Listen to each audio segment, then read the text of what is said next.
Alright, hello everyone, welcome to another video, and in today's video I'm simply going to teach you how you can share your Instagram post on your Snapchat. So this video is going to be a very simple and easy step-by-step tutorial, so feel free to watch the video till the end. And with that being said, let's get straight into the video. So first of all, simply go ahead and open your Instagram. And so for example, let's just say I want to go ahead and share this post onto my Snapchat, right?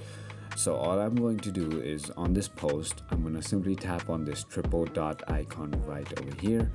And finally, once I've done that, I want to simply go ahead and tap on share right over here. Once you have done that, you want to simply go ahead and choose the Snapchat option. You're going to be on this page where you can simply go ahead and share. As you can see, the Instagram post is going to be shared like this, and it is as simple as that. So if you thought this video was helpful, feel free to comment down below any other queries you might have. And if you haven't already, make sure you go ahead and hit that subscribe button, hit that like button, and thank you so much for watching.